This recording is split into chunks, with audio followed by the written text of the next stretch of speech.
تخيل مكان في قلب القاهرة عدى عليه أكتر من 140 سنة. ناس دخلوه ولكن في ناس كتير ما خرجوش منه. النهاردة هنتكلم عن مكان من أكتر الأماكن المرعبة في مصر، مستشفى العباسية المبنى القديم.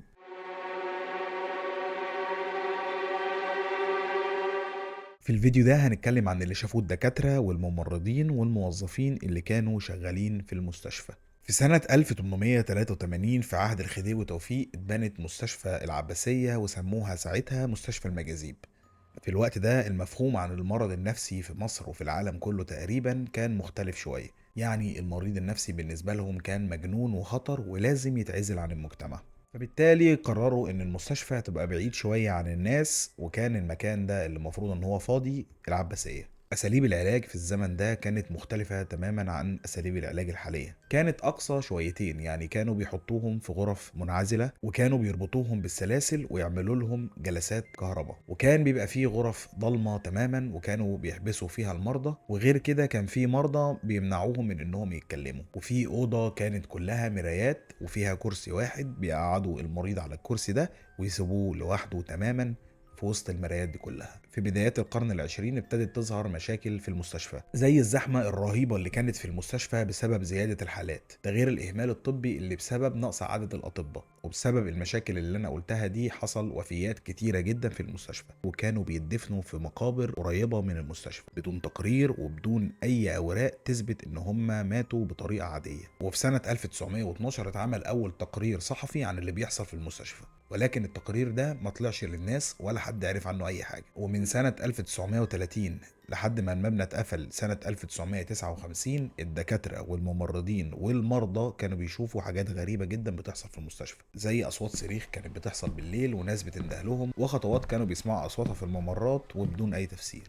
ومن اكتر القصص المشهوره بين الدكاتره والممرضين قصه المريض رقم 27. في اواخر الاربعينات كان في مريض محدش من الدكاتره ولا ممرضين يعرفوا اسمه، وكانوا عارفينه برقم 27 بس. الراجل ده كان عنيف جدا وكان دايما كل ليله يصرخ ويقول نفس الكلمتين: سيبوني وهم تحت السرير. وفي يوم من الايام حطوه في اوضه عزل وربطوه بكل السلاسل اللي موجوده، وسمعوا بعدها بشويه صوت خبط جامد جدا في الاوضه كأن في ناس بتتخانق. دخلوا عليه بسرعه لقوا الاوضه سليمه جدا ما فيهاش اي حاجه والسلاسل مربطه وكل حاجه تمام، ولكن الراجل كان مات، واتكتب في الملف بتاعه ان مات بسكته قلبيه. وفضلت الاوضه دي مقفوله سنين، وكل حد بيعدي من قدامها بيقول ان هو بيسمع صوت السلاسل وبيسمع صوت حد بيتوجع، واتقفلت بالشمع الاحمر واتعرفت باسم اوضه السلاسل. وكمان في ست دخلت المستشفى في اوائل الخمسينات كان عندها حوالي 40 سنه. اهلها كانوا بيقولوا انها بتكلم نفسها دايما ودايما باصه في الحيطه وما بتتعاملش مع اي حد.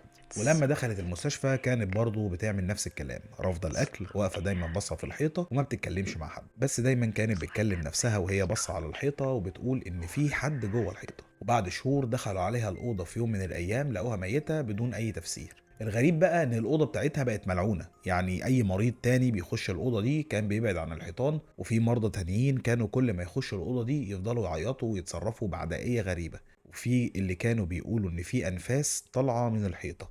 وبعد فترة كبيرة جدا واحد من العمال دخل الأوضة علشان خاطر كان هيعمل صيانة، خبط حتة من الحيطة كسرها، حس ببرد شديد جدا جاي من الفتحة دي، وكمان كان فيه ريحة وحشة قوي. ومن ساعتها قفلوا الأوضة دي ومحدش بقى يقرب لها تماما.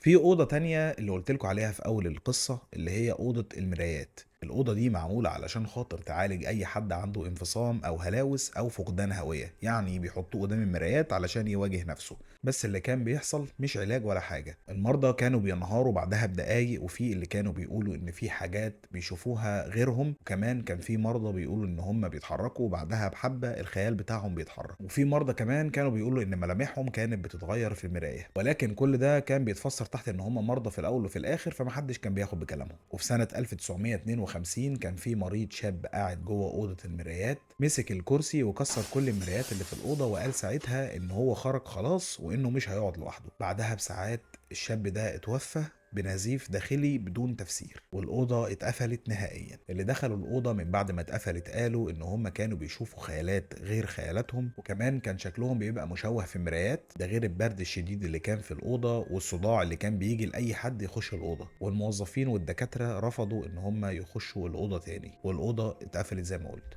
نيجي بقى على الحكاية الأصعب في وسطهم كلهم، حكاية الطفل اللي دخل المستشفى. زمان ده كان حاجة عادية جدا إن هما يدخلوا طفل لمجرد إنه بيتصرف تصرفات مختلفة المستشفى المجانين. كان في طفل عنده 10 سنين دخل المستشفى وما كانش بيتكلم مع أي حد، هو بس كان بيرسم ورسمته كانت بتبقى مكررة. الرسمة دي كانت بتبقى عبارة عن باب فيه شخص طويل جدا بدون ملامح. وفي ليلة من الليالي الطفل ده مات بدون تفسير برضه. وبعد ما الجناح اتقفل اتحط على المكان ده امن، والامن كانوا بيقولوا ان هما دايما بيسمعوا صوت طفل بيضحك واصوات خطوات جري الطفل. وكمان في مره دخلوا الاوضه لقوا فيه رسمه متعلقه على الحيطه، وكانت رسمه الباب هي بنفس التفاصيل. هنتكلم عن اشهر مكان هناك في المستشفى واسمه الجناح الغربي. الجناح ده كان بيحصل فيه حاجات غريبه جدا، زي ان في هناك الابواب بتتفتح وبتتقفل بدون هوا وبدون تفسير. كان دايما بيسمعوا اصوات مفاتيح بتقع على الارض، والاضاءة هناك كانت بتضعف وبعد كده تطفي، بعد كده ترجع تشتغل تاني بدون تفسير وفجأة. وكل المرضى اللي كانوا في المستشفى اول ما يعرفوا ان هم رايحين هناك كانوا يخافوا جدا ويعيطوا. كل الممرضين كانوا بيخافوا يخشوا الجناح ده، علشان كده المستشفى قفلته. وفي يوم دكتور قال ان المكان ده مفهوش حاجة وكل اللي بيحصل فيه ده خرافات، فقرر ان هو يخش علشان يثبت كلامه. وبالفعل دخل، وبعدها ب10 دقايق طلع وشه اصفر ومخطوف وقال ان المرضى لسه جوه، ورفض يحكي كل التفاصيل اللي حصلت معاه وساب المستشفى ومشي بعدها بشهر واحد.